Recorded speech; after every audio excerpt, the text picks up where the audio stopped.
1925లో Robert రీట్ అనే American మతాచార్యుడు త్వరలోనే ప్రళయం రాబోతుందని, భూమి నాశనం అవుతుందని, స్వర్గానికి ద్వారాలు తెరుచుకుంటాయని భవిష్యవాణి చెప్పాడు. చెప్పడమే కాదు, అది ఆ ఏడాది ఫిబ్రవరి 6వ తేదీన జరుగుతుందని డేట్ కూడా అనౌన్స్ చేశాడు. ఎక్కడితో ఆగినా పర్లేదు, ఎవరు పట్టించుకునేవాళ్ళు కాదు. తనకున్న ఆస్తిపాస్తులన్నీ అమ్మేసి న్యూయార్క్ దగ్గరున్న లాంగ్ ఐలాండ్కి వెళ్ళి ఆకాశం తెరుచుకోవడం కోసం ఎదురు చూడడం మొదలుపెట్టాడు.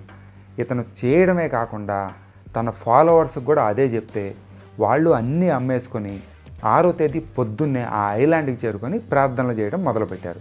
న్యాచురల్గానే ఆకాశం తెరుచుకోలేదు.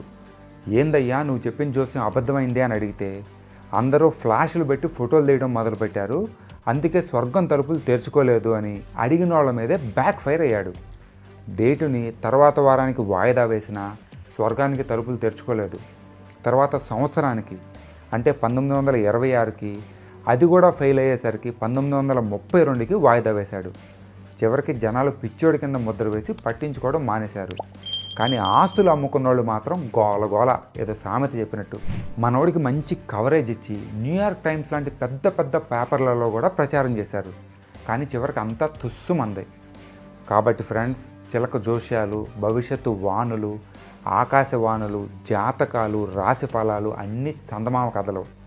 మీరు ఒప్పుకున్నా ఒప్పుకోకపోయినా సమాజం వెళ్ళే దశని ఎవ్వరూ ఖచ్చితంగా అంచనా వేయలేరు. మీ పాస్టర్ చెప్పాడానో, పంతులు చెప్పాడానో, ముల్లా చెప్పాడానో భవిష్యత్తు మీద ఒక అంచనాకి రావద్దు. వాళ్ళు చెప్పిన దానికి తగ్గట్టు నిర్ణయాలు అస్సలు తీసుకోవద్దు.